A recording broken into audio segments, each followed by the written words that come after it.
Power TV ಜೊತೆಗೆ ದಿನಕರ್ ತೂಗುದೀಪ ಅವರಿದ್ದಾರೆ. ಅವ್ರನ್ನ ಮಾತಾಡಿಸ್ತಾ ಹೋಗ್ತೀನಿ. ಸರ್, ಮೊದಲಿಗೆ ರಾಯಲ್ ಆಗಿ ಎಂಟ್ರಿ ಕೊಟ್ಟಿದ್ದೀರಾ. ಸೊ ರಾಯಲ್ ಸಿನಿಮಾದ ಬಗ್ಗೆ ಹೇಳಿ. ಸೊ 24ಕ್ಕೆ ಅಂದರೆ 24/2025ಕ್ಕೆ ಬರ್ತಾ ಇದ್ದೀರಾ. 6 ಒಂದು ಕಡೆ 5. ಸೊ ಏನಾದರೂ ಲಕ್ಕಿ ಇದೆ ಸರ್? ನೀವೆಲ್ಲ ಕರೆಕ್ಟಾಗಿ ಹೇಳಿದ್ರಿ. ಜಾನ್ವರಿ ಒಂದು ಬಿಟ್ಬಿಟ್ರಿ. ಯಾವುದು ಜಾನ್ವರಿ 24th 2025 ರಿಲೀಸ್ ಮಾಡ್ತಾ ಇದ್ದೀವಿ. ಆ್ಯಂಡ್ ತುಂಬ ಖುಷಿ ಇದೆ. ನ್ಯೂಮರಾಲಜಿಕಲ್ ನಂಬರ್ ಐಡಿಯಾ ಏನೂ ಇಲ್ಲ. ಈ ಥರ ಎಲ್ಲ ಡಿಸ್ಕಷನ್ ಎಲ್ಲ ಬಂದಾಗ January last week best time ಅಂತ ನಮ್ಮ ಜಯಣ್ಣ ಅವರು ಹೇಳಿದ್ರು. ನನಗೂ ಓಕೆ ಅಂತ ಅನಿಸ್ತು. ಯಾಕಂದ್ರೆ ನಂದು ಈಗ ಪೋಸ್ಟ್ ಪ್ರೊಡಕ್ಷನ್ ವರ್ಕ್ಗಳು ಏನೇನಿದೆ, ಅದು ಯಾವ ಥರ ಪ್ರೋಸೆಸ್ ನಡೀತಾ ಇದೆ, ಅದು ಯಾವಾಗ ಫಿನಿಶ್ ಆಗುತ್ತೆ ಅನ್ನೋದೆಲ್ಲ ಒಂದು ಐಡಿಯಾ ಆಯಿತು. So that is the right time ಅಂತ ನಮ್ಗೆ ಅನಿಸ್ತು. ಯಾಕಂದ್ರೆ ನನಗೂ ಸಾಕಷ್ಟು ಟೈಮ್ ಸಿಗುತ್ತೆ ಕಾಪಿ ರೆಡಿ ಮಾಡೋದಕ್ಕೆ. ಸೊ ಎಲ್ಲ ಆಗಿ ಆಲ್ಮೋಸ್ಟ್ ಇನ್ನೊಂದು 4-5 ಡೇಸಲ್ಲಿ ಕಾಪಿ ರೆಡಿ ಆಗ್ಬಿಡುತ್ತೆ ನಮ್ಮದು. ಸೊ ರೈಟ್ ಟೈಮ್ ಅಂತ ಅನಿಸುತ್ತೆ. ಸರ್, ಸಿನಿಮಾ ಮುಂಚೆನೇ ರಿಲೀಸ್ ಆಗಬೇಕನ್ನೋ ಪ್ಲಾನಿಂಗ್ ಇತ್ತು. ಆದರೆ ಪ್ರಮೋಷನ್ಸು ಮಾಡ್ತಾ ಬರ್ತಾ ಇದ್ರಿ. ಸದ್ಯಕ್ಕೆ ಹೊಸ ಟೀಮ್ ಜೊತೆಗೆ ಜರ್ನಿ ಯಾವ ಥರ ಇದೆ? ಸೊ ಅವ್ರು ಯಾವ ಥರ ಸಪೋರ್ಟಿವ್ ಆಗಿ ನಿಮ್ಮ ಜೊತೆ ನಿಂತಿದ್ದಾರೆ? ಮ್ಯಾಮ್, ಇದಕ್ಕಿಂತ ಮುಂಚೆ ರಿಲೀಸ್ ಡೇಟು ಅಂತ ನಾವೆಲ್ಲೂ ನಮ್ಮ ಟೀಮಲ್ಲಿ ಎಲ್ಲೂ ನಾವು ಮಾತಾಡಿರಲಿಲ್ಲ. ಜಯಣ್ಣ ಅವ್ರು ಹೇಳಿರಲಿಲ್ಲ, ನಾನು ಹೇಳಿಲ್ಲ. ಈ ಮ್ಯಾಟ್ರ್ ಹೆಂಗೆ ನಿಮ್ಮವರೆಗೂ ಬಂತೋ ಗೊತ್ತಿಲ್ಲ. Mostly rumours ಇರಬೇಕದು.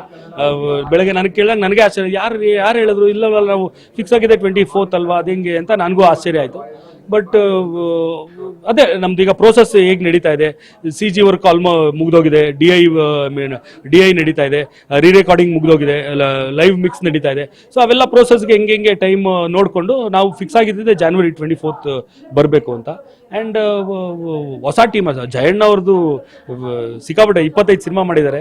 ಸೊ ಅದು ಹೊಸ ಟೀಮ್ ಎಲ್ಲ. ಬಟ್ ಆ್ಯಕ್ಚುಲಿ ನನಗೊಂಚೂರು ಎಫರ್ಟ್ ಕಮ್ಮಿ ಆಗುತ್ತೆ. ಯಾಕಂದರೆ ಅವ್ರಿಗೆ ತುಂಬ ಚೆನ್ನಾಗಿ ಗೊತ್ತು ಸಿನಿಮಾನ ಹೆಂಗೆ ರೀಚ್ ಮಾಡಿಸ್ಬೇಕು ಅಂತ. So is the right person ಅದಕ್ಕೆ. And is the number 1 distributor Kannada ಇಂಡಸ್ಟ್ರಿದು. ಸೊ ಯಾವ ಥಿಯೇಟ್ರಿಗೆ ನಮ್ಮ ಸಿನಿಮಾ ಹಾಕಿದ್ರೆ ಹೆಂಗೆ ಅದನ್ನ ಜನಗಳಿಗೆ ರೀಚ್ ಮಾಡಿಸ್ಬೋದು ಅಂತ ಅವ್ರಿಗೆ ತುಂಬ ಚೆನ್ನಾಗಿ ಬರುತ್ತೆ. ಸೊ ಆ ರೀಚ್ ಬಗ್ಗೆ ಎಲ್ಲ ನಾನು ಜಾಸ್ತಿ ತಲೆ ಕೆಡಿಸ್ಕೋಬೇಕಾಗಿಲ್ಲ. ಯಾಕಂದರೆ ನಮ್ಮ ಹತ್ರ ಅದು ಟ್ರಂಪ್ ಕಾರ್ಡೇ ಇದೆ ಇದಕ್ಕೆ. ಸೊ ಜಯಣ್ಣ ಡಿಸೈಡ್ ಮಾಡ್ತಾರೆ. ಸರ್, ಸಿನಿಮಾ ವಿಚಾರಕ್ಕೆ ಬರೋದಾದ್ರೆ, ಒಂದಿಷ್ಟು ಸಿನಿಮಾಗಳು ಈ ವರ್ಷ ಏನು ರಿಲೀಸ್ ಆಗಿದೆ ಒಂದು ಮಟ್ಟಿಗೆ ಸಕ್ಸಸ್ಫುಲ್ ಆಗಿದೆ, ಜನರ ಮನಸ್ಸನ್ನ ಗೆದ್ದಿದೆ, ಥಿಯೇಟ್ರಿಗೆ ಕೂಡ ಜನ ಬರ್ತಿದ್ದಾರೆ. ಸೊ ಹೊಸ ವರ್ಷಕ್ಕೆ ನಿಮ್ಮ ಸಿನಿಮಾ ರಿಲೀಸ್ ಆಗೋದ್ರಿಂದ ಪ್ರೇಕ್ಷಕರು ಯಾವ ಥರ ಥಿಯೇಟರ್ಗೆ ಬರಬಹುದು ಅನ್ನೋ ನಿರೀಕ್ಷೆ ಇದೆ. ಜೊತೆಗೆ ದರ್ಶನ್ ಅಭಿಮಾನಿಗಳು ಯಾವ ಥರ ಸಪೋರ್ಟ್ ಮಾಡ್ತಿದ್ದಾರೆ? ಮ್ಯಾಮ್, ದರ್ಶನ್ ಅಭಿಮಾನಿಗಳು ಬರೀ ದಿನಕರ್ ಸಿನಿಮಾ, ದರ್ಶನ್ ಸಿನಿಮಾ ಅಂದರೆ ಅವರೆಲ್ಲ ಒಳ್ಳೆ ಸಿನಿಮಾಗಳಿಗೂ ಸಪೋರ್ಟ್ ಮಾಡಿದ್ದಾರೆ. ಆ್ಯಂಡ್ ಈಗ ಇಯರ್ ಎಂಡ್ಗೆ ಉಪೇಂದ್ರ ಸರ್ದು UI ಆಗಿರ್ಬೋದು, ಸುದೀಪ್ ಸರ್ದು ಮ್ಯಾಕ್ಸ್ ಆಗಿರ್ಬೋದು, ಎಲ್ಲ ತುಂಬ ಒಳ್ಳೆ ರೆಸ್ಪಾನ್ಸ್ ಬಂದಿರೋದ್ರಿಂದ ನಮಗೊಂದು ಹೋಪ್ಸು. ಯೂಶ್ವಲಿ ಅದೊಂದು ಸ್ವಲ್ಪ ದಿನ ಇಂಡಸ್ಟ್ರಿಲಿ ಅದೊಂದು ಮಾತು ಬಂದ್ಬಿಟ್ಟು, ಇಲ್ಲ ಜನ ಥಿಯೇಟ್ರಿಗೆ ಬರ್ತಿಲ್ಲ ಅಂತ. ನಮಗೂ ಒಂಚೂರು ಸಿನಿಮಾ ಮಾಡೋದೇ ಜನಕ್ಕೋಸ್ಕರ, ಅವರೇ ಬರೋಲ್ಲ ಅಂದರೆ ಹೆಂಗೆ ನಾವು ಈ ಇಂಡಸ್ಟ್ರಿಲಿ ಹೆಂಗೆ ಸರ್ವೈವ್ ಆಗೋದು ಅಂತ ಒಂದು ದೊಡ್ಡ ಡೈನಮಾ ಇತ್ತು ನಮಗೆಲ್ಲ. ಬಟ್ ಇವೆರಡು ಸಿನಿಮಾ ಸಕ್ಸಸ್ಸು. ಆ್ಯಂಡ್ ಇದಕ್ಕಿಂತ ಬಿಫೋರು ನಮ್ಮ ದುನಿಯಾ ವಿಜಯ್ ಸರ್ದು ಭೀಮಾ ಆಗಿರ್ಬೋದು, ಆ್ಯಂಡ್ ಗಣೇಶ್ ಸರ್ದು ಕೃಷ್ಣ ಪ್ರಣಯ ಸಖಿ ಆಗಿರ್ಬೋದು, ಅವೆಲ್ಲ ಸಕ್ಸಸ್ ಆಗಿದ್ದು. ಅದೆಲ್ಲ ನಮಗೆಲ್ಲ ಒಂಥರ ಮೋಟಿವೇಟ್ ಮಾಡ್ತು. ಇಲ್ಲಪ್ಪ, ನಮ್ಮ ಸಿನಿಮಾಗೂ ಒಳ್ಳೆ ಸಿನಿಮಾ ಮಾಡಿದ್ರೆ ಜನ ಬರ್ತಾರೆ ಅಂತ. ಸೊ ಒಳ್ಳೆ ಸಿನಿಮಾ ಮಾಡಿದ್ದೀವಿ, ನಾವು ತುಂಬ ಕಾನ್ಫಿಡೆಂಟ್ ಆಗಿದ್ದೀವಿ. ಸೊ 100% ಜನ ಬಂದೇ ಬರ್ತಾರೆ. ಆ್ಯಂಡ್ ಒಳ್ಳೆ ಸಿನಿಮಾಗೆ ಜನ ಧಿಕ್ಕರಿಸಿದ್ದು ಹಿಸ್ಟ್ರಿಲೇ ಇಲ್ಲ. ಒಳ್ಳೆ ಸಿನಿಮಾ ಬಂದರೆ ಜನ ಬಂದು ನೋಡ್ತಾರೆ, ಎಂಟರ್ಟೈನ್ ಆಗ್ತಾರೆ. ಅವ್ರಿಗೆ ಎಂಟರ್ಟೈನ್ಮೆಂಟ್ ಬೇಕು. ನಾವು ಅವ್ರನ್ನ ಎಂಟರ್ಟೈನ್ ಮಾಡ್ತಿದ್ದೀವಿ ಅಂದ್ರೆ 100% ಸಿನಿಮಾಗೆ ಬರ್ತಾರೆ. ನಾವು ಎಂಟರ್ಟೈನೇ ಮಾಡಿಲ್ಲ ಅವ್ರಿಗೆ ಅಂದಾಗ ಅವ್ರು ಬಂದಿಲ್ಲ ಅಂತ ಹೇಳೋದು ನಮ್ಮ ತಪ್ಪು. ಸೊ ನಾವು ಅವ್ರನ್ನ ಕರ್ಸ್ಕೊಳ್ಳೋದ್ರಲ್ಲಿ ವೀಕ್ ಆದ್ವಿ ಅಂತ ನಾವು ಡಿಸೈಡ್ ಮಾಡಬೇಕು.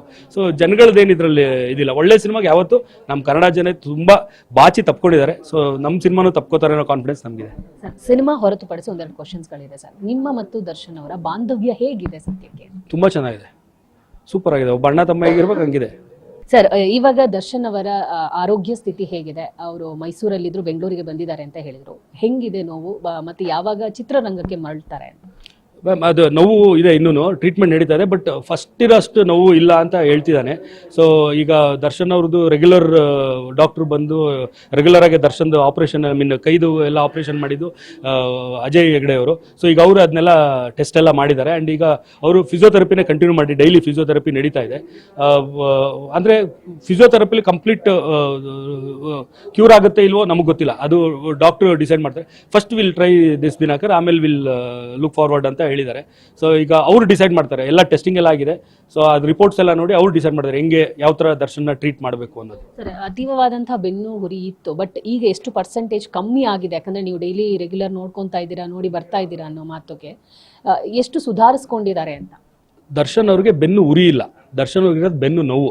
L4 ಆ್ಯಂಡ್ L5 ಅವ್ರದ್ದು ಅಲೈನ್ಮೆಂಟಿಂದ ಒಂಚೂರು ಮಿಸ್ಪ್ಲೇಸ್ ಆಗಿದೆ, ಒಂದು ಸ್ವಲ್ಪ ಜರುಗಿದೆ, ಎಷ್ಟು ಮಿಲಿಮೀಟ್ರು ಅದು ಆಗಿದ್ದು. ನಮ್ಮ ಅನ್ಫಾರ್ಚುನೇಟ್ಲಿ ನನ್ನ ಸಾರಥಿ ಶೂಟಿಂಗ್ ಟೈಮಲ್ಲೇ ಅವಾಗಿಂದ ಅವ್ರಿಗಿದು ಈ ಪ್ರಾಬ್ಲಮ್ ಆಲ್ಮೋಸ್ಟ್ ಒಂದು 13 ಇಯರ್ಸಿಂದ ಈ ಪ್ರಾಬ್ಲಮ್ ಇದೆ. ಸೊ ಅದನ್ನೆಲ್ಲ ಎಕ್ಸಸೈಸ್ ಎಲ್ಲ ಮಾಡಿ ಅದನ್ನ ಸಬ್ಸೈಡ್ ಮಾಡಿದ್ರು. ಬಟ್ ಈಗ ಅವರು JCಲಿ ಇದ್ದಾಗಿಂದ ಅವ್ರಿಗೆ ವರ್ಕೌಟು ಅವೆಲ್ಲ ಏನೂ ಆಗಿಲ್ಲ. ಸೊ ಆ ಮಸಲ್ಸ್ ಎಲ್ಲ ಸ್ವಲ್ಪ ವೀಕ್ ಆಗಿರುತ್ತೆ, ಮತ್ತು ಮೆಂಟಲ್ ಸ್ಟ್ರೆಸ್ಸಿಂದ ಎಲ್ಲನೂ ಅದು ತಿರ್ಗಾ ವಾಪಸ್ ಇದಾಗಿ ಸ್ಟ್ರೈಕ್ ಆಗಿರೋದು ಆ ನೋವು. ಸೊ ಈಗ ಟ್ರೀಟ್ಮೆಂಟ್ ನಡೀತದೆ, ಬಟ್ 100% ಕ್ಯೂರ್ ಆಗ್ತಾರೆ. ಕಂಪ್ಲೀಟಾಗಿ ನಡೆಯೋ ಥರ ಆದಮೇಲೆ ಶೂಟಿಂಗ್ ಸ್ಟಾರ್ಟ್ ಮಾಡ್ತಾರೆ. ಸರ್, ಡೆವಿಲ್ ಸಿನಿಮಾ ಆದಮೇಲೆ ನಿಮ್ಮ ಮತ್ತೆ ದರ್ಶನ್ ಕಾಂಬೋದಲ್ಲಿ ಒಂದು ಸಿನಿಮಾ ಮಾಡ್ತೀರಿ ಅಂತ ನೀವೇ ಹೇಳಿದ್ರಿ. ಸೊ ಯಾವ ಥರದ ಕಥೆಯನ್ನ ರೆಡಿ ಮಾಡಿದ್ದೀರಾ? ಡೆವಿಲ್ ಸಿನಿಮಾ ಆದಮೇಲೆಲ್ಲ 2 ಸಿನಿಮಾ ಆದಮೇಲೆ, ಈಗ ಫಸ್ಟ್ ಡೆವಿಲ್ ಆಗುತ್ತೆ, ಅದಾದಮೇಲೆ ಇನ್ನೊಂದು ಹೈದರಾಬಾದ್ ಪ್ರೊಡ್ಯೂಸರ್ದು ಒಂದು ಸಿನಿಮಾ ಇದೆ, ಅದಾದಮೇಲಿಂದ ಮಾಡೋಣ ಅಂತ ಹೇಳಿದ್ದಾರೆ. ಒಂದು ಐಡಿಯಾ ಇದೆ ತಲೆಯಲ್ಲಿ. ಸೊ ಅದಿನ್ನೂ ನಾನು ದರ್ಶನ್ ಹತ್ರನೇ ಡಿಸ್ಕಸ್ ಮಾಡಿಲ್ಲ. ಸೊ ದರ್ಶನ್ ಹತ್ರ ಡಿಸ್ಕಸ್ ಮಾಡಿ ಅವ್ರು ಓಕೆ ಅಂದಮೇಲೆ ಖಂಡಿತ ತಿಳಿಸ್ತೀನಿ. ಈಗ ದರ್ಶನ್ ಸಿನಿಮಾ ಅಂದ್ರೆ ಒಂದು ಕಂಟೆಂಟ್ ಬೇಸ್ಡ್ ಸಿನಿಮಾ ಇರುತ್ತೆ, ಪ್ಲಸ್ ಒಂದು ಮಾಸ್ ಕಂಟೆಂಟ್ ಅದರಲ್ಲಿ ಇರುತ್ತೆ.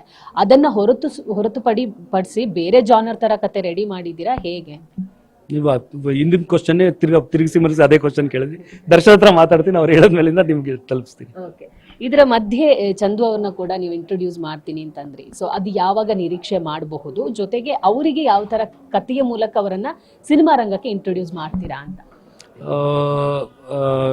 ಈಗ ರಾಯಲ್ದೆಲ್ಲ ಕೆಲಸ ಮುಗಿದ್ಮೇಲೆ ಅದ್ರದ್ದು ಸ್ಕ್ರಿಪ್ಟಿಂಗ್ಗೆ ಕೂತ್ಕೋತೀನಿ ನಾನು, ಚಿಂತನು ಎಲ್ಲಾನು. ಒಂದು ತಲೆಯಲ್ಲಿ ಒಂದು ಐಡಿಯಾ ಇದೆ, ಈ ಥರ ನಮ್ಮ ಚಂದುನ ನಾನು ಪ್ರೆಸೆಂಟ್ ಮಾಡಬೇಕು ಅಂತ. ಸೊ ಅವನಿಗೆ ಯಾವ ಥರ ಬ್ಲೆಂಡ್ ಮಾಡಿಕೊಂಡು ಅದನ್ನು ನೀಟಾಗೆಲ್ಲ ರೆಡಿ ಮಾಡಿ ಆ ಸಿನಿಮಾ ನೋಡಿದಾಗ ಜನ ಚಂದುನ ಮೆಚ್ಕೋಬೇಕು, ಅದೇ ಮೇನ್ ಇಂಟೆನ್ಷನ್ ನಮ್ಮದು. ಸೊ ಆ ರೀತಿಲೇ ಪ್ಲ್ಯಾನ್ ಮಾಡ್ಕೊಂಡು ಮಾಡ್ತೀನಿ. ಸರ್, ದರ್ಶನ್ ವಿಚಾರಕ್ಕೇನೆ ಬರೋದಾದ್ರೆ ನೀವು ಹೇಳಿದ್ರಿ ಪಶ್ಚಾತ್ತಾಪ ಇಲ್ಲ, ತಪ್ಪೇ ಮಾಡಿಲ್ಲ ಅಂದ್ರೆ ಪಶ್ಚಾತ್ತಾಪ ಇರೋದು ಎಲ್ಲಿಗೆ ಅಂತ. ಬಟ್ ಸಮಾಜ ಅಂದಮೇಲೆ ನೆಗೆಟಿವ್ ಎಲ್ಲಿರುತ್ತೆ, ಪಾಸಿಟಿವ್ ನಲ್ಲಿರುತ್ತೆ. ಒಂದಿಷ್ಟು ಜನ ಪಾಸಿಟಿವ್ ಆಗಿ ದರ್ಶನ್ ಪರ ಇದ್ದಾರೆ, ಒಂದಿಷ್ಟು ಜನ ನೆಗೆಟಿವ್ ಇದ್ದಾರೆ. ಬಟ್ ಆ ನೆಗೆಟಿವ್ನು ಪಾಸಿಟಿವ್ ಆಗಿ ಕನ್ವರ್ಟ್ ಮಾಡ್ಕೋಬೇಕಾಗತ್ತೆ. ಸೊ ದರ್ಶನ್ ಅವರು ಯಾವೆಲ್ಲ ತಪ್ಪುಗಳನ್ನ ಸರಿಪಡಿಸ್ಕೊಳ್ಳೋ ಒಂದು ಹಾದಿಯಲ್ಲಿ ಇದ್ದಾರೆ ಅಂತ ಈಗ ನೆಗೆಟಿವ್ ಆಗಿದೆ ಅದನ್ನ ಸರಿಪಡಿಸ್ಕೋಬೇಕು. ಅದು ಈಗ ಈ ಕೇಸ್ ಈಗ ನ್ಯಾಯಾಂಗ ಅಂಗಳದಲ್ಲಿದೆ. ಸೊ ಅಲ್ಲಿ ಏನು ಬರುತ್ತೆ, ನಾವೆಲ್ಲರೂ ಬೀಯಿಂಗ್ ಇಂಡಿಯನ್ ಸಿಟಿಸನ್ಸ್, ನಾವು ನ್ಯಾಯಾಂಗನ ಎಲ್ಲರೂ ಅದಕ್ಕೆ ತಲೆ ಬಾಗಲೇಬೇಕು. ತಪ್ಪು ಮಾಡಿದರೆ ಶಿಕ್ಷೆ ಆಗುತ್ತೆ, ತಪ್ಪು ಮಾಡಿಲ್ಲ ಅಂದರೆ ನಿರ್ಪರಾಧಿಗೆ ಹೊರಗೆ ಬರ್ತಾರೆ. ಸೊ ಅದೇ ಹೇಳ್ಬಿಡುತ್ತಲ್ಲ ಏನದು ಅನ್ನೋದು. ಸೊ ನ್ಯಾಯಾಂಗನ ಕ್ವಶನ್ ಮಾಡೋದಕ್ಕೆ ನನಗಾಗಲಿ ನಿಮ್ಗಾಗಲಿ ಯಾರಿಗೂ ಅಧಿಕಾರ ಇಲ್ಲ. ಸೊ ಅಲ್ಲಿ ನ್ಯಾಯ ಸಿಗುತ್ತೆ ಅಂತ ನಮ್ಗೆ ನಂಬಿಕೆ ಇದೆ. ಸರ್, ಈ ಕೇಸ್ ಆದಮೇಲೆ ನೀವೆಷ್ಟು ಕುಗ್ಗಿ ಹೋಗಿದ್ರಿ, ಅಥವಾ ನೀವು ಅವರ ತಾಯಿನೂ ಕುಗ್ಗಿ ಹೋಗಿದ್ರು ಒಂದು ಮಟ್ಟಿಗೆ. ಸೊ ನೀವು ಯಾವ ಥರ ಧೈರ್ಯ ತುಂಬಿದ್ರಿ? ಟೆನ್ಷನ್ಸ್ ಇದ್ದೇ ಇರುತ್ತೆ. ಸೊ ಆ ಒಂದು ಹೋರಾಟ ಹೆಂಗಿತ್ತು ಆ ಸಂದರ್ಭದಲ್ಲಿ ನೀವು ಮತ್ತೆ ನಿಮ್ಮ ಫ್ಯಾಮಿಲಿ?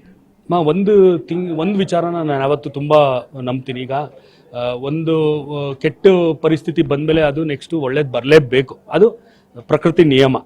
ಸೊ ಅದು ಆದಮೇಲೆ ಒಂದು ಮುಂದೆ ಒಳ್ಳೇದಾಗುತ್ತೆ ಅನ್ನೋ ಕಾನ್ಫಿಡೆನ್ಸ್ ಇದೆ. ಹೌದು, ಆ ಟೈಮಲ್ಲಿ ಸ್ವಲ್ಪ ತುಂಬ ಮನಸ್ಸಿಗೆ ತುಂಬ ಬೇಜಾರಾಗಿತ್ತು. ಕುಗ್ಗಿರಲಿಲ್ಲ, ನಾನಾಗಲಿ ನಮ್ಮ ಅಮ್ಮ ಆಗಲಿ ನಮ್ಮ ಅತ್ತಿಗೆ ಆಗಲಿ ಯಾರೂ ಕುಗ್ಗಿರಲಿಲ್ಲ. ಬೇಜಾರಂತೂ ಇತ್ತು, ಇಂಥ ಪರಿಸ್ಥಿತಿ ಆಯ್ತಲ್ಲ ಅಂತ. ಬಟ್ ನಮ್ಗೆ ಕಾನ್ಫಿಡೆನ್ಸ್ ಇತ್ತು, ವಿಲ್ ಫೈಟ್ ಇಟ್ ಔಟ್ ಅಂತ. ಆ್ಯಂಡ್ ವಿ ಫಾಟ್ ಇಟ್ ಅಷ್ಟೇ. ಸರ್, ಒಂದು ವಿಚಾರ ಗಮನಿಸಲೇಬೇಕು. ದರ್ಶನ್ ಅವರು ಹಿಂದೆ ಒಂದಿಷ್ಟು ಬಳಗ ಇತ್ತು. ಯಾಕಂದ್ರೆ ದರ್ಶನ್ ಅವರು ಜೈಲಿಗೆ ಹೋದ್ಮೇಲೆ ಒಂದಿಷ್ಟು ಅವರ ಜೊತೆಯಲ್ಲಿದ್ದಂಥ ಬಳಗವನ್ನ ಮಾತಾಡಿಸುವ ಪ್ರಯತ್ನ ಮಾಡಿದ್ವಿ. ಆ ಸಂದರ್ಭದಲ್ಲಿ ಅವರು ಹೇಳಿದ್ದು, ಹಿಂದೆ ಇದ್ದಂಥ ಅವರ ಬಳಗ ತುಂಬಾ ಸ್ಟ್ರಾಂಗ್ ಇತ್ತು, ಅವರಿಗೆ ಕೊಡೋ ಮಾತುಗಳಾಗಿರ್ಬೇಕು, ಅವರ ಜೊತೆ ಇದ್ದಂಥ ನಡತೆಗಳು ತುಂಬಾ ಚೆನ್ನಾಗಿತ್ತು ಅಂತ. ಎಲ್ಲೋ ಒಂದು ಕಡೆ ದರ್ಶನ್ ಅವರ ಈಗಿನ ಬಳಗದಿಂದಾಗಿ ಇಂತಹ ಒಂದು ಸನ್ನಿವೇಶ ಕ್ರಿಯೇಟ್ ಆಯ್ತಾ ಅಂತ ಗೊತ್ತಿಲ್ಲ. ಮತ್ತೆ ಇನ್ನೊಂದೇನಂದ್ರೆ, ಈಗ ಎಲ್ಲ ವ್ಯಕ್ತಿಗಳಿಗೂ ಎಲ್ಲರಿಗೂ ಸುತ್ತಮುತ್ತ ಒಳ್ಳೇದು ಕೆಟ್ಟದು ಅನ್ನೋದೆಲ್ಲ ಇದ್ದೇ ಇರುತ್ತೆ. So Darshan is intelligent enough, ಒಳ್ಳೇದು ಯಾವುದು ಕೆಟ್ಟದ್ದು ಯಾವುದು ತೊಗೊಳಕ್ಕೆ. ಸಿಚುವೇಶನ್ ಹಂಗೆ ಆಗಿರ್ಬೋದೇನೋ, ಗೊತ್ತಿಲ್ಲ ನನಗೆ. ಅದು ಯಾರೋ ಹೇಳಿದ್ರು ಅವ್ರು ಕೇಳ್ಕೊಂಡು ಬೇರೆಯವ್ರ ಮಾತು ಕೇಳ್ಕೊಂಡು ಬದುಕೋಂಥ ವ್ಯಕ್ತಿ ದರ್ಶನ್ ಅಲ್ಲ. ಗೊತ್ತಿಲ್ಲ ನನಗೆ ಅದ್ರ ಬಗ್ಗೆ ನಾನು ಏನೋ ದರ್ಶನ್ ಹತ್ರ ಏನೋ ಡಿಸ್ಕಸ್ ಮಾಡಿಲ್ಲ. ನಂಗೆ ಗೊತ್ತು, ಅವ್ನಿಗೆ ಗೊತ್ತು ಅವ್ನ ಜೀವನ ಹೆಂಗೆ ನಡೆಸಬೇಕು ಅನ್ನೋದು ತುಂಬ ಚೆನ್ನಾಗಿ ಗೊತ್ತು. ಸರ್, ಇನ್ನು ಇದು ವಿಚಾರವನ್ನು ಹೊರತುಪಡಿಸಿ ಅಪ್ಪವರಿಗೆ ಒಂದು ಸಿನಿಮಾನ ಕತೆನ ರೆಡಿ ಮಾಡಬೇಕು ಅಂತ ಅನ್ಕೊಂಡಿದ್ದು. ಸೊ ಆ ಕತೆ ವಿಚಾರ, ದೊಡ್ಡ ಮನೆ ವಿಚಾರವಾಗಿ ನೀವು ಮಾತಾಡೋದಾದ್ರೆ? ದೊಡ್ಡ ಮನೆ ಬಗ್ಗೆ ಯಾವಾಗಲೂ ನಮಗೆ ಅದ್ರ ಬಗ್ಗೆ ರಿಗಾರ್ಡ್ಸ್ ಅಂತೂ ಇದ್ದೇ ಇದೆ. ನಮ್ಮ ತಂದೆಯಿಂದ, ನಮ್ಮ ತಾಯಿ, ದರ್ಶನ್ನು, ನಾನು, ನಮ್ಮ ಇಡೀ ಫ್ಯಾಮಿಲಿಗೆ ಅವ್ರ ಬಗ್ಗೆ ರಿಗಾರ್ಡ್ಸ್ ಇದ್ದೇ ಇದೆ. ಅವರು ಈಗ ಪುನೀತ್ ಸರ್ದು ಸಿನಿಮಾ ಮಾಡಬೇಕು ಅಂತ ನಾನು ಕತೆ ರೆಡಿ ಮಾಡ್ಕೊಂಡಾಗ ಪುನೀತ್ ಸರ್ಗೆ ಒಂದೇ ನಾನು ಮೆಸೇಜ್ ಹಾಕಿದೆ ವಾಟ್ಸಪ್ಪಲ್ಲಿ, ಸರ್ ಈ ಥರ ಒಂದು ಕತೆ ಇದೆ ನಿಮ್ಮ ಹತ್ರ, ಅದು ಡಿಸ್ಕಸ್ ಮಾಡಬೇಕು ಅಂದಿದ ತಕ್ಷಣ ಇಮಿಡಿಯೇಟ್ ಹಾಫ್ ಆನ್ ಅವರಲ್ಲಿ ನನಗೆ ರಿಪ್ಲೈ ಮಾಡಿದ್ರು ಅವರು. ದಿನಕರ್ ಬನ್ನಿ, ನಾನು 2 ದಿನ ಬ್ಯುಸಿ ಇದ್ದೀನಿ, ಈ ಡೇಟಿಗೆ ಬನ್ನಿ, ವಿಲ್ ಟಾಕ್ ಅಂತ. ಹೋಗಿ ಅವ್ರಿಗೆ ನಾನು ಈ ಐಡಿಯಾ ಹೇಳಿದೆ, ಈ ಥರ ಒಂದು ಕತೆ ಮಾಡ್ಕೊಡಿದ್ದೀನಿ ಸರ್, ನಿಮಗೆ ಮಾಡಬೇಕು ಅಂತ. ತುಂಬ ಚೆನ್ನಾಗಿದೆ, ನಾನು ಆ್ಯಕ್ಚುಲಿ ಈ ಥರದೊಂದು ಕತೆ ಮಾಡಬೇಕು ಅನ್ಕೋತಾ ಇದ್ದೆ, very good Dinakar, go head with this ಅಂತ ಹೇಳಿದ್ರು. ಆಮೇಲೆ ಕೂತ್ಕೊಂಡು ಅದಕ್ಕೆಲ್ಲ ಸ್ಕ್ರೀನ್ ಪ್ಲೇ ಎಲ್ಲ ಮಾಡಿ ಅವ್ರಿಗೆಲ್ಲ ಹೋಗಿ ಕತೆ ಎಲ್ಲ ಹೇಳಿದಾಗ ತುಂಬ ಖುಷಿಪಟ್ಟರು. ಒಂದು ಲೂಪೋಲ್ ಅವ್ರು ಹೇಳೇ ಇಲ್ಲ, ಇದನ್ನ ಕರೆಕ್ಷನ್ಸ್ ಮಾಡು, ಇದು ಚೇಂಜ್ ಮಾಡು ಅಂತ ಹೇಳೂ ಇಲ್ಲ. ನೀವೇನು ಅನ್ಕೊಂಡಿದ್ರೆ ಹಂಗೆ ಮಾಡಿದ್ದೀನಿ ಅಕ್ಕ. ಆ್ಯಂಡ್ ತುಂಬ ಡಿಸ್ಕಸ್ ಮಾಡ್ತಾ ಇದ್ವಿ, ಇದನ್ನ ಹೆಂಗೆ ಅನ್ಕೊಂಡಿದ್ರೆ, ಯಾವ ಥರ ಪ್ರೆಸೆಂಟ್ ಮಾಡಬೇಕು ಅಂತಿದ್ರೆ ಅಂತ. ಅಂದರೆ ಅವ್ರಿಗೆ ನನ್ನ ವಿಷನ್ ಹೆಂಗಿದೆ ಅನ್ನೋದು ಒಂದು ಐಡಿಯಾ ಬೇಕಿತ್ತು. ಸೊ ಅದನ್ನೆಲ್ಲ ಎಕ್ಸ್ಪ್ಲೇನ್ ಮಾಡಿದ್ದಕ್ಕೆ ತುಂಬ ಖುಷಿ ಆಯಿತು. ಅವರು ಇಲ್ಲ ಮಾಡೋಣ, ಒಳ್ಳೆ ಐಡಿಯಾ ಇದು, ತುಂಬ ಚೆನ್ನಾಗಿರುತ್ತೆ, ನನಗೂ ತುಂಬ ಇಷ್ಟು ಸಿನಿಮಾಗೂ ಈ ಸಿನಿಮಾಗೂ ತುಂಬ ಬೇರೆ ಅನಿಸುತ್ತೆ ದಿನಕರ್, ಮಾಡೋಣ ಅಂತ ತುಂಬ ಹೇಳ. ಆ್ಯಂಡ್ ಇಂಡಸ್ಟ್ರಿಲೂ ತುಂಬ ಜನದ ಹತ್ರ ಅದನ್ನ ಡಿಸ್ಕಸ್ಸು ಮಾಡಿದ್ರು ಅವರು. ನಾನು ಅಷ್ಟು ಲಕ್ಕಿ ಎಲ್ಲ ಅನ್ಸುತ್ತೆ, ಮೋಸ್ಟ್ಲಿ ಪುನೀತ್ ಸರ್ ಜೊತೆ ಎಲ್ಲ ಸಿನಿಮಾ ಮಾಡೋಕ್ಕಾಗಿಲ್ಲ ನನಗೆ. ಸರ್, ಈಗ ಪುನೀತ್ ಸರಿಗೆ ಮಾಡೋಕ್ಕಾಗಲ್ಲ ಅನ್ನೋ ಕಥೆಯನ್ನು ತುಂಬ ಅವರ ಫ್ಯಾಮಿಲಿ, ಒಂದಿಷ್ಟು ಯುವ ಆಗಿರ್ಬೋದು, ವಿನಯ್ ಆಗಿರ್ಬೋದು, ಧೀರನ್ ಇಂಥವರಿಗೆ ಮಾಡೋ ಪ್ರಯತ್ನ, ಶಿವಣ್ಣನಿಗೆ ಆಗಿರ್ಬೋದು ಮಾಡೋ ಪ್ರಯತ್ನಗಳು ನಡೀತಾ ಇದೆ. ಸೊ ನಿಮ್ಮ ಪ್ರಯತ್ನ ಆ ಹಾದಿಯಲ್ಲೇ ಇರಬಹುದಾ ಅಂತ? ಇಲ್ಲ, ಆ ಥರ ಏನು ಆಲೋಚನೆ ಮಾಡಿಲ್ಲ. ಬಟ್ ನಮ್ಮದು ರಾಯಲ್ ಟೈಟಲ್ನ ಲಾಂಚ್ ಮಾಡಿದ್ದು ಅಶ್ವಿನಿ ಪುನೀತ್ ರಾಜ್ಕುಮಾರ್ ಮೇಡಮು. ಅವಾಗ ಅವ್ರ ಹತ್ರ ಮಾತಾಡಿದಾಗ ಅಶ್ವಿನಿ ಮೇಡಮ್ ಹೇಳಿದ್ರು, ದಿನಕರ್ ಯಾಕೆ ನಮ್ಮ PRKಗೆ ಒಂದು ಸಿನಿಮಾ ಮಾಡಿಕೊಡ್ಬಾರ್ದು ನೀವು ಅಂತ.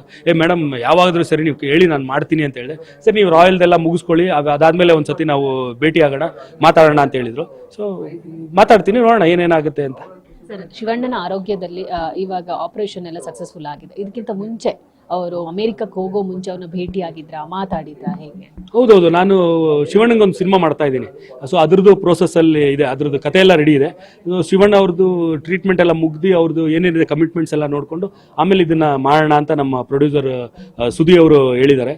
ಸೊ ನೋಡೋಣ, ಅದಕ್ಕೆ ವೇಟ್ ಮಾಡ್ತೇನೆ. ಆ್ಯಂಡ್ ತುಂಬ ಖುಷಿ ಏನಂದರೆ ಆಪರೇಷನ್ ಸಕ್ಸಸ್ ಆಯಿತು. ಆ್ಯಂಡ್ ಶಿವಣ್ಣ ಅವರು ಆರೋಗ್ಯವಾಗಿದ್ದಾರೆ ಅಂತ ಕೇಳಿ ನಮಗೂ ತುಂಬ ಖುಷಿ ಆಯಿತು. ಆ್ಯಂಡ್ ನಾವು ದೇವರಲ್ಲಿ ಬೇಡ್ಕೋತಿದ್ವಿ ಅವ್ರಿಗೆ ಬೇಗ ಆರೋಗ್ಯವಾಗಿ ಬೆಂಗಳೂರಿಗೆ ಬರಲಿ ಅಂತ. ಸೊ ಬರ್ತಾರೆ, ಅವ್ರದ್ದು ತುಂಬ ವಿಲ್ ಪವರ್ ತುಂಬ ಸ್ಟ್ರಾಂಗು ಶಿವಣ್ಣ ಅವ್ರದ್ದು.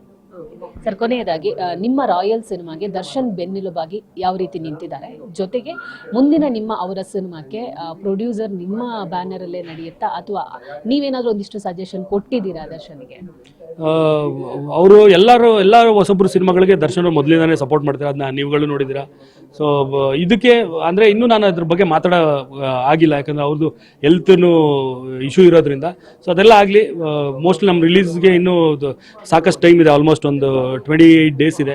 ಸೊ ಅಷ್ಟರಲ್ಲಿ ಅವ್ರೇನೋ ಒಂಚೂರು ಬೆಟರ್ ಆದರೆ 100% ಸಪೋರ್ಟ್ ಮಾಡೇ ಮಾಡ್ತಾರೆ. ದರ್ಶನ್ ಸಿನಿಮಾ ಮಾಡೋದ್ರ ಬಗ್ಗೆ ಇನ್ನೂ ಅದು ಡಿಸ್ಕಷನ್ ಆಗಿಲ್ಲ. ಸಿನಿಮಾ ಮಾಡೋಣ ಅಂತ ಹೇಳಿದ್ದಾರೆ. ಆ್ಯಂಡ್ ದರ್ಶನ್ ಹತ್ರ ತುಂಬ ದೊಡ್ಡ ಲಿಸ್ಟ್ ಇದೆ ಪ್ರೊಡ್ಯೂಸರ್ಸ್ದು. ಸೊ ಅದರಲ್ಲಿ ಯಾರೊಬ್ರು ಮಾಡ್ತಾರೆ, ಇಲ್ಲಾಂದ್ರೆ ನಾವೇ ಮಾಡೋಣ ಅಂತ ದರ್ಶನ್ ಹೇಳೋದು, ನಾವೇ ಮಾಡೋಕೆ ರೆಡಿ ನಾವು. Thank you and all the best.